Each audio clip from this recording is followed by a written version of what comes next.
सद्गुरुदेव श्री रणछोड़दास जी महाराज की जय। श्री पुनीत जी महाराज की जय। सब संतन की जय। सब भक्तन की जय। सब विप्रन की जय। श्री गौ माता की जय। श्री राम नाम रसिया श्री हनुमान जी महाराज की जय। श्री राम नाम रसिक श्री गौरी शंकर भगवान की जय। सर्व संत वैष्णव भगवान की जय। जय जय श्री राधे जय जय श्री सीताराम हर हर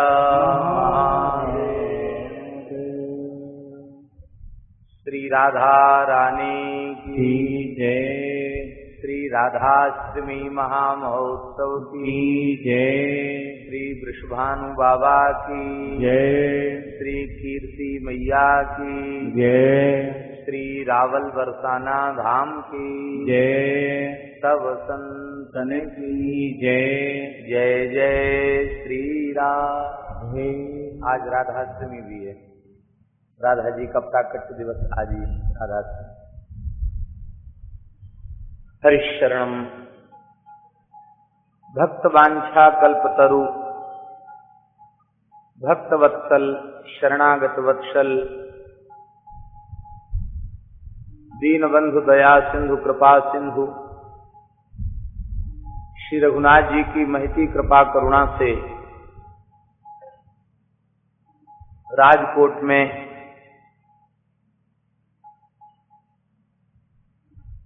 संकीर्तन सम्राट पूज्य श्री प्रेम भिक्षु जी महाराज की प्रेरणा से स्थापित इस संकीर्तन मंदिर के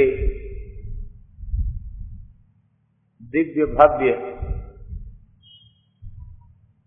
10,000 दिन पूर्ण होने के उपलक्ष्य में अखंड संकीर्तन के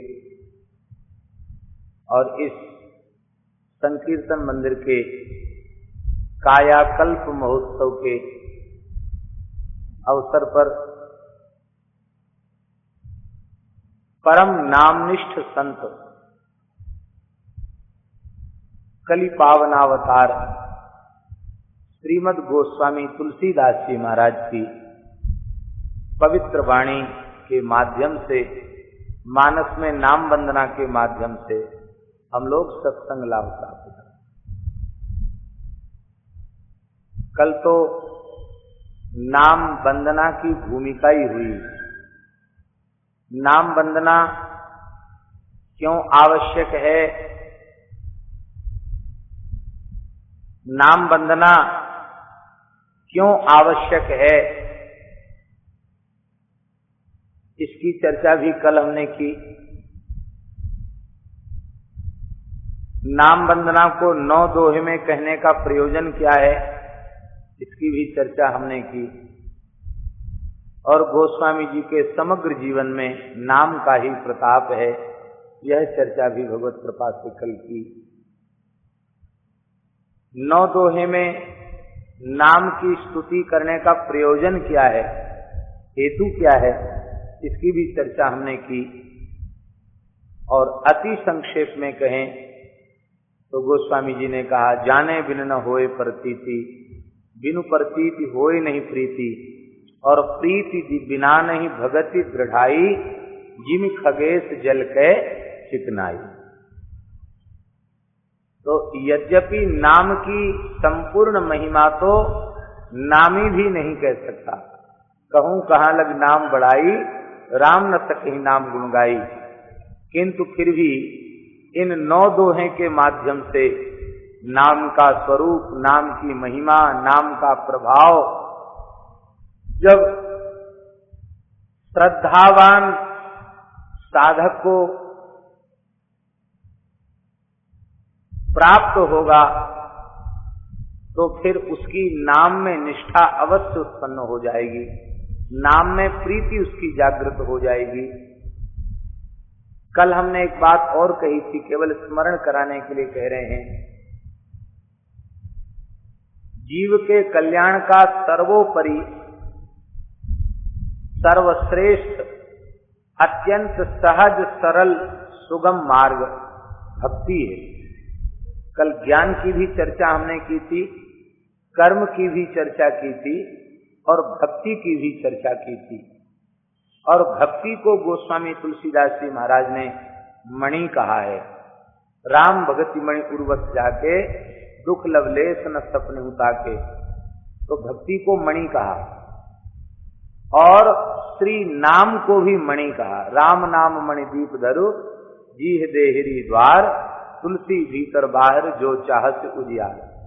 इसका मतलब है कि श्री राम नाम ही भक्ति मणि है। गोस्वामी जी के विवेचन से यह बात स्पष्ट हो गई कि श्री राम नाम महामणि ही भक्ति रूपी मणि है। अलग से कोई भक्ति मणि नहीं है कि नाम मणि अलग हो और भक्ति मणि अलग हो।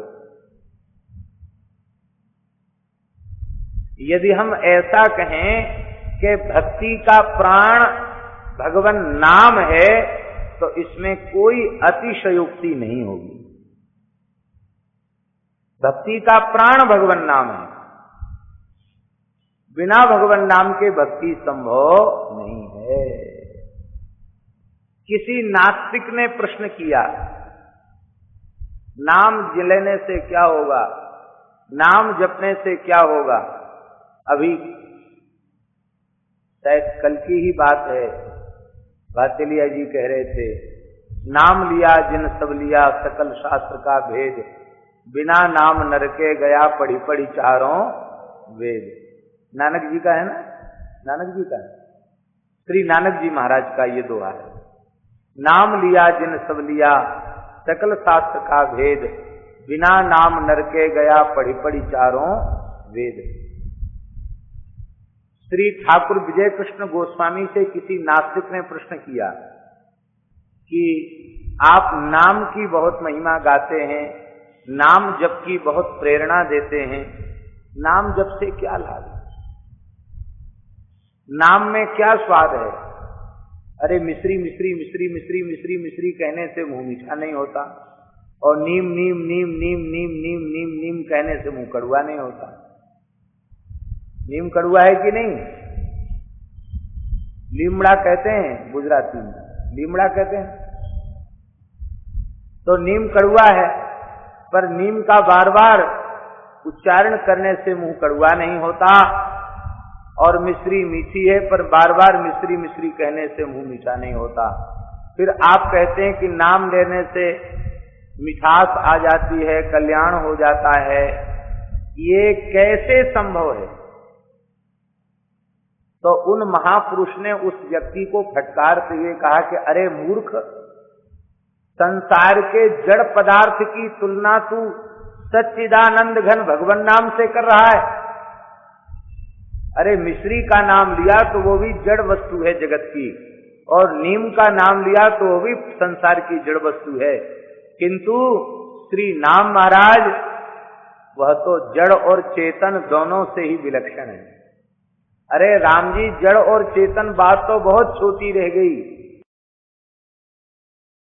मोरे मत बड़ नाम दुहूते, गोस्वामी जी कह रहे हैं मोरे मत।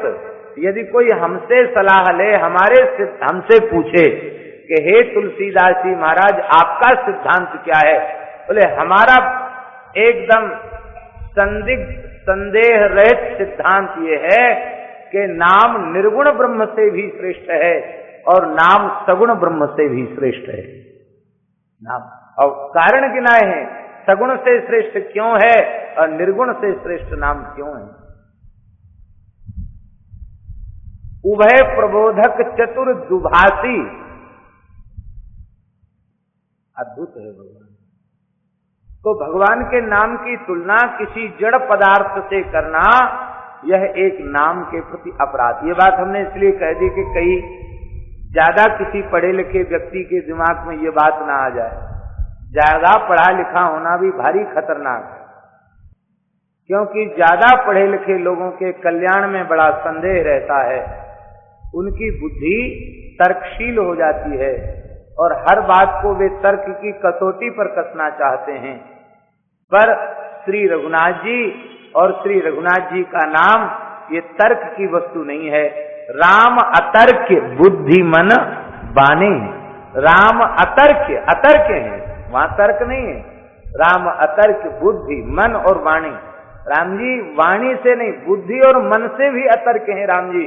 और जब राम जी अतर्क हैं तो राम जी भी जिस नाम के आगे लघु सिद्ध हो जाएं, वह नाम, वहां तर्क कहां संभव है, वहां तो जप ही।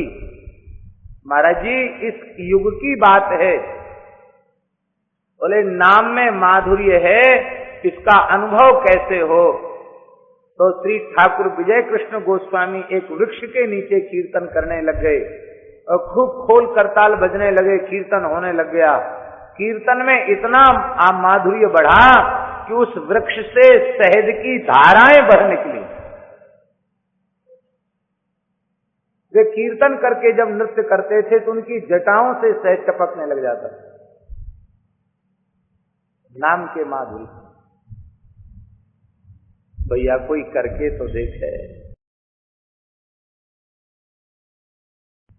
अनेकों जन्मों तक साधन करने के बाद भी बुद्धि निर्मल नहीं होती, मलिनता बुद्धि में बनी रह जाती है। इस बुद्धि को स्वच्छ करने का उपाय क्या है, निर्मल बनाने का उपाय क्या है? श्री कबीरदास जी कह रहे हैं, नाम के सावन सिरजन होई, नाम के सावन सिरजन होई, कुमति मैल सब डारे धोई, कुमति मैल सब डारे धोई। नाम रूपी सावन से कुमति रूपी मैल को धो डालो, कुबुद्धि रूपी मैल को धो डालो, जिससे कि हमारे भीतर भगवत प्रेम प्रकट हो जाए।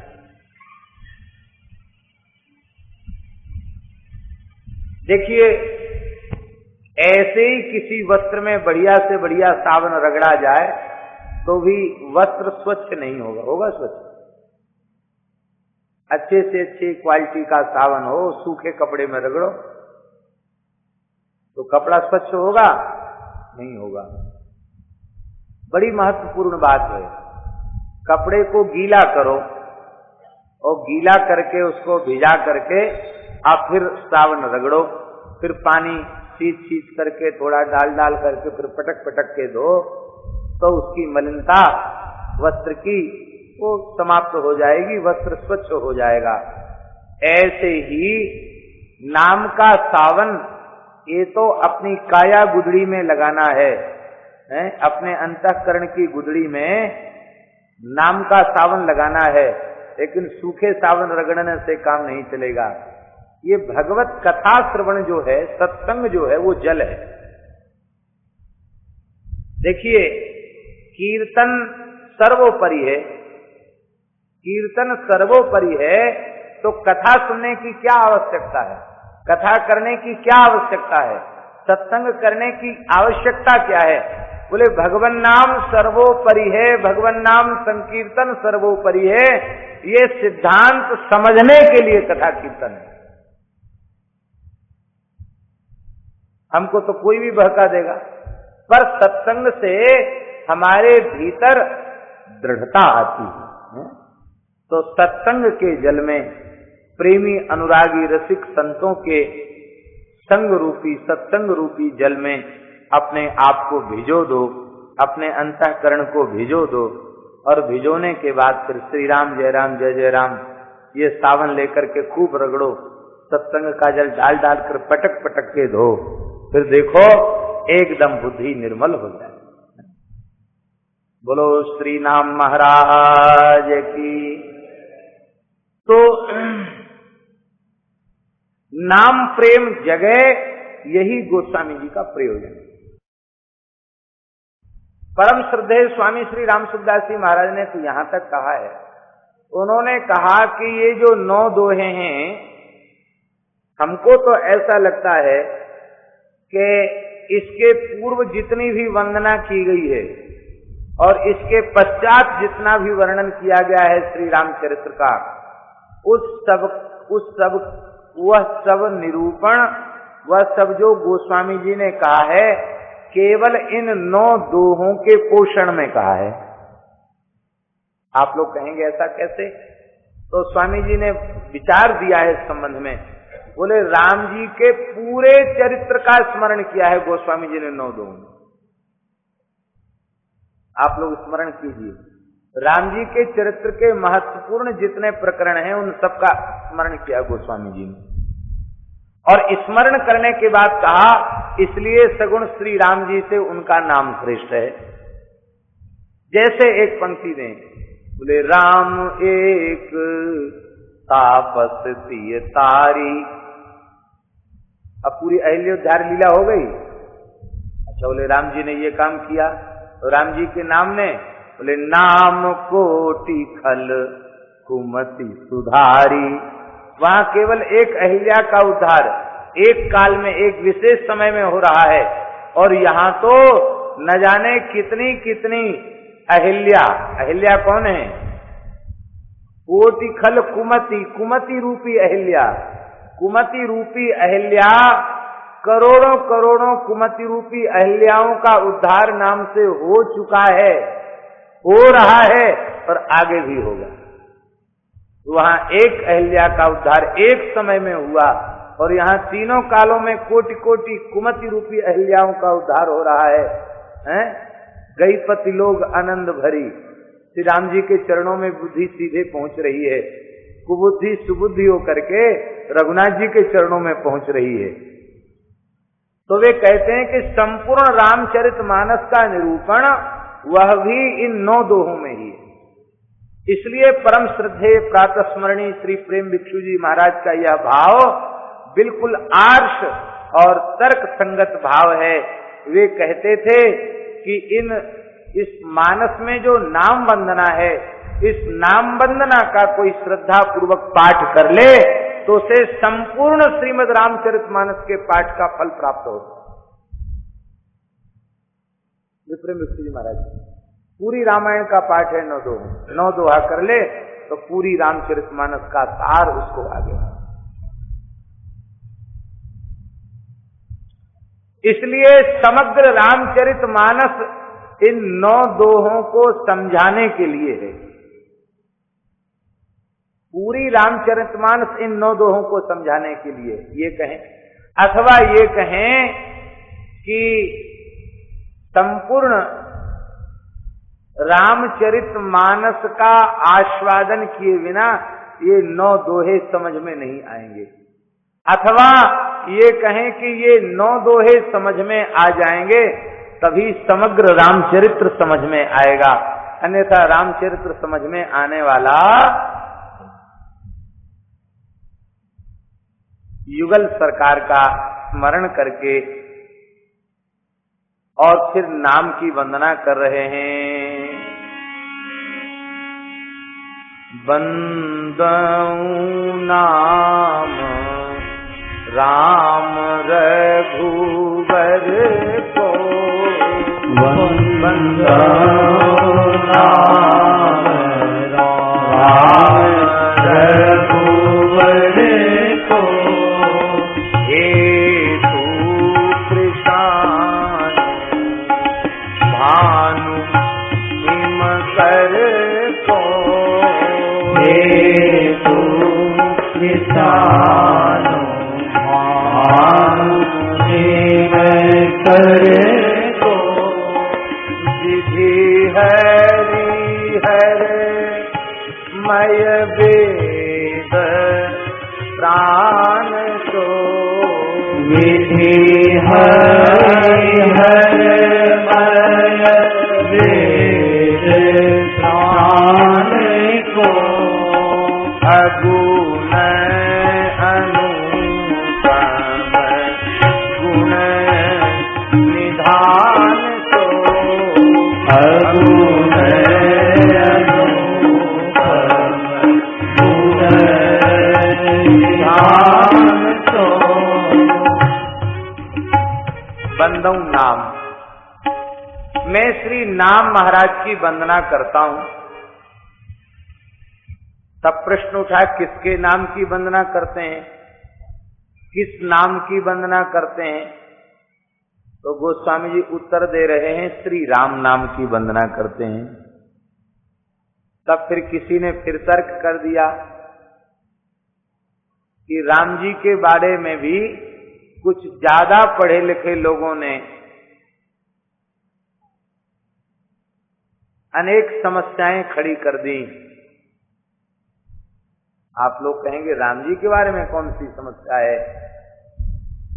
एक राम घट घट में बोले, एक राम दशरथ घर डोले, एक राम का सकल पसारा, एक राम सब जग से न्यारा, इनमें कौन सा राम तुम्हारा?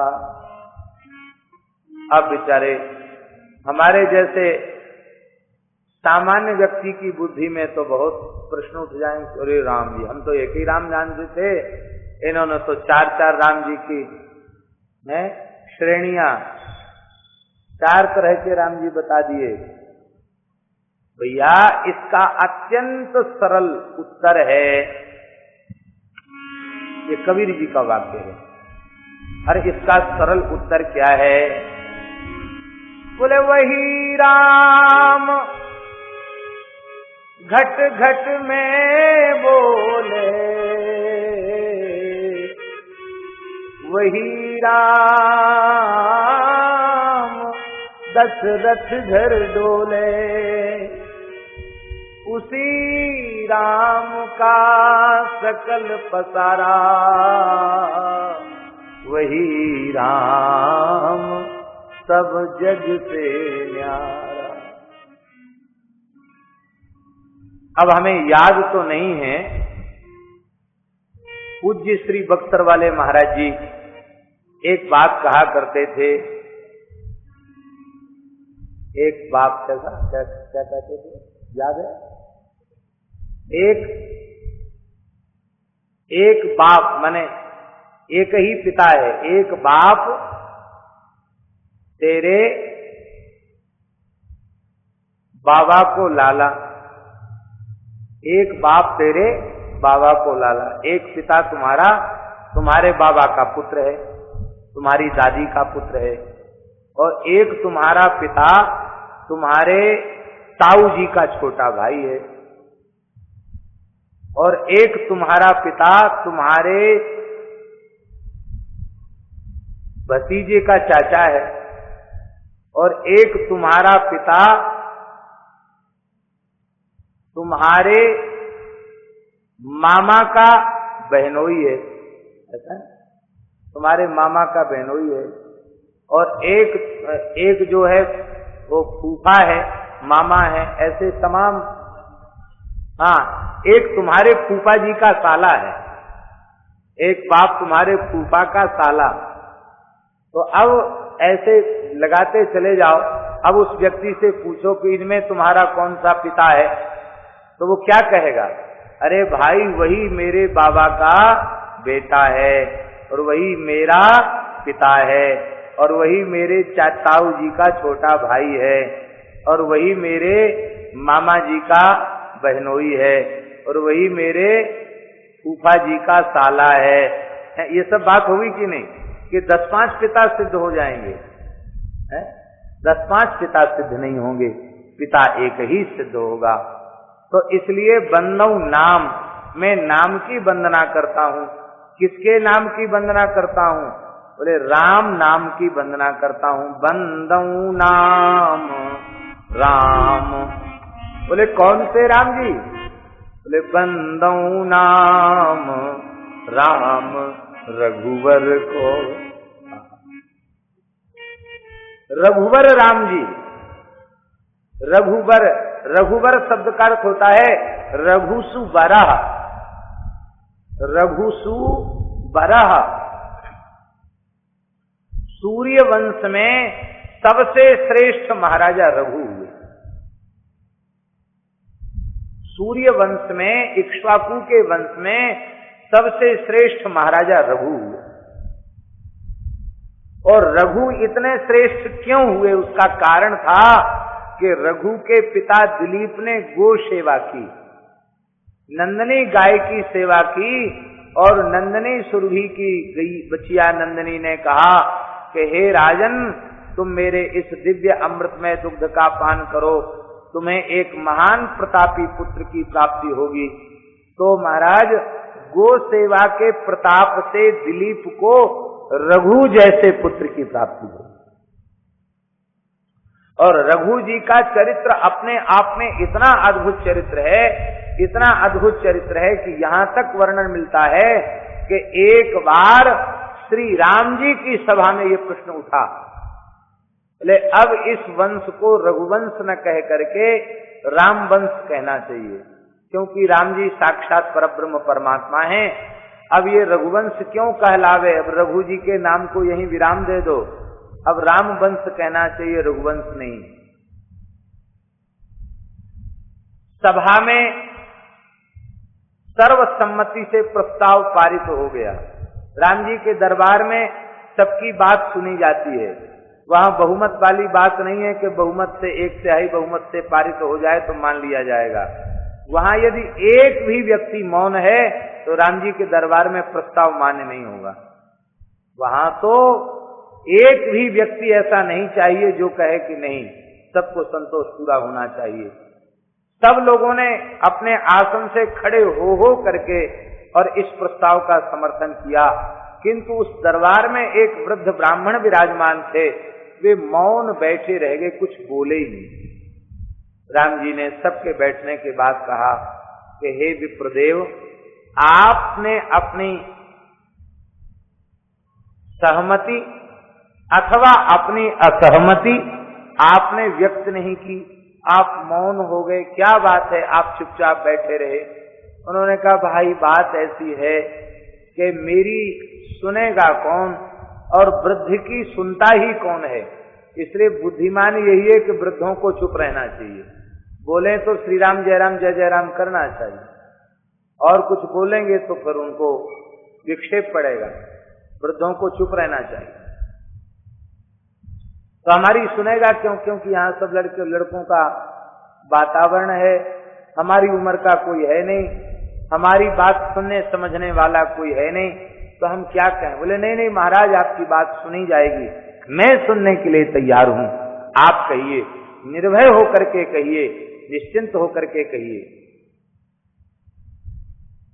इस धरती पर केवल एक रघुनाथ जी ही ऐसे हैं जो कहते हैं जो वनीति कछु भाखों भाई, तो मोहि बरजो भय बिसराई। ऐसा कहने वाला और कोई नहीं, केवल राम जी हैं। यदि मैं भी कुछ अनुचित कहूं तो डरना नहीं, उसके खड़े हो जाना, तो मोहि बरजो भय बिसराई। आप ठीक नहीं बोल रहे हैं, ऐसा बोल देना, हमको कोई पश्चाताप, हमको कोई अपमान का अनुभव नहीं होगा। ऐसे हैं हमारे राम जी। वृद्ध ब्राह्मण को प्रार्थना की, वे ब्राह्मण देवता उठ के खड़े हो गए, बोले हे श्री रामभद्र, मैंने आपके पिता दशरथ जी का भी राज्यकाल देखा है, मैंने आपके पितामह अज महाराज का भी राज्यकाल देखा है, और मैंने आपके प्रपितामह, पिता दशरथ जी, पितामह अज, और अज के पिता रघु,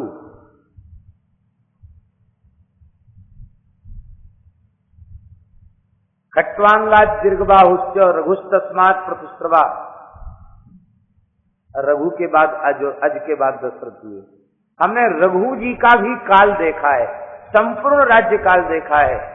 महाराज आप अन्यथा न माने, रघु का जन्म महोत्सव भी हमने देखा है। दिलीप के यहां जब रघु जी का जन्म हुआ था, वो उस जन्म में उस जातकर्म संस्कार में हम भी स्वस्ति वाचन करने गए थे। कितने दीर्घजीवी ब्राह्मण, लाखों वर्ष की उनकी आयु। राम जी ने बहुत आदर किया। वशिष्ठ जी ने कहा, हाँ रामभद्र, मुझे ठीक से स्मरण है, जब मैं जातकर्म संस्कार रघु का करा रहा था, ये विद्वान ब्राह्मण उस समय वहां उपस्थित थे। भाई धन्य है, आप तो बहुत पुराने हैं, तो आप क्या कहना चाहते हैं? उन्होंने कहा, हम रघु जी की दो चार जीवन की बातें कहना चाहते हैं, फिर आप राजा हैं, न्याय आपके हाथ में। लोग सावधान हो गए, क्या कहना चाहते हैं? बोले महाराज बुरा मत मानना, क्षत्रिय वही श्रेष्ठ है जो ब्राह्मणों का भक्त हो।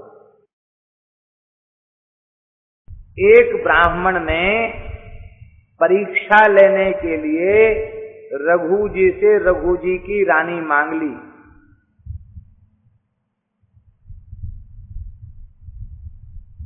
महाराज आप देना चाहते हैं तो महारानी हमको दे दीजिए। आपने कहा ठीक। महारानी से पूछा, महारानी ने कहा महाराज मैं पतिव्रता नारी हूं, आपके अधीन हूं, मुझे बोलने का अधिकार थोड़ी है, आप जो कहें वही ठीक है, आपकी प्रसन्नता में मेरी प्रसन्नता है। उसने कहा हमको फिर क्या के लिए रानी का लेकर क्या करें, हमको अयोध्या का राज्य चाहिए। अंत में उस ब्राह्मण का लोभ बढ़ता चला गया और उसने सारी धरती मांग ली और उन्होंने प्रसन्न होकर के सब कुछ दे दिया और स्वयं एक वस्त्र धारण करके वे सरयू जी के किनारे जाने लगे। अंत में ब्राह्मण हृदय उसका द्रवित हो गया और उसने कहा महाराज हम तो केवल देख रहे थे आपके भाव को, हम क्या करेंगे, महारानी भी आपके निकट हैं और ये राज्य भी आपके निकट है, क्योंकि हम ब्राह्मण आप जैसे धर्मात्मा राजा के राज्य में प्रसन्न होकर भजन साधन कर रहे हैं, इससे बड़े सौभाग्य की ओर क्या बात हो सकती है। आप जुग जुग जिए और इसी प्रकार से शासन करें। ऐसे ब्राह्मण भक्त थे। और प्रभु आप बुरा मत मानना, आपने एक ब्राह्मण का कुल खानदान के सहित संहार किया है। यद्यपि भले ही प्रायश्चित कर लिया, पर रावण का पूरे कुल खानदान के सहित संहार किया है। वो पुलस्त्वंशी ब्राह्मण था, इसलिए आप बुरा मत मानना। रघु जी की जैसी ब्राह्मण भक्ति हमें आप में नहीं दिखाई पड़ रही है। राम जी बड़े प्रसन्न हुए, बोले और बताओ। बोले प्रभु एक घटना और सुनाता हूं। आपने जिस रावण का वध किया है वो रावण एक बार रघु जी से लड़ने आया। उस समय रघु जी महाराज सरयू जी के जल में कटी पर्यंत जल में खड़े होकर अयोध्या जी में संध्या वंदन कर रहे थे और मध्याह्न कालीन संध्या वंदन कर रहे थे। उसी समय रावण आया और वह जानता था कि रघु जी ऐसे तो युद्ध करेंगे नहीं, इनसे युद्ध की भिक्षा मांगू। तो यह इस विचार से आया कि रघु जी किसी ब्राह्मण को निराश नहीं करते। मैं कहूंगा महाराज मैं पुलस्त के खानदान का ब्राह्मण हूं और ब्राह्मण को याचना करने का अधिकार है, इसलिए हमें युद्ध की भिक्षा दीजिए, फिर युद्ध करूंगा रघु जी से। ये विचार लेके रावण आया था और रावण ने कहा, रावण वहां आकर बैठ गया कि जब ये संध्या वंदन करके बाहर आएंगे तब मैं इनसे अपनी बात कहूंगा। महाराज संध्या वंदन करके बाहर आए और सहसा उन्होंने अपने कमंडल से एक चुल्लू जल लिया और दक्षिण दिशा की ओर बड़ी जोर से फेंका। रावण ने प्रश्न किया, महाराज रघु आपसे मेरी एक जिज्ञासा है। ऐसी कोई कर्मकांड में संध्या वंदन में विधि तो नहीं है कि जल से बाहर निकल करके दक्षिण की ओर एक चुल्लू भर के पानी फेंको।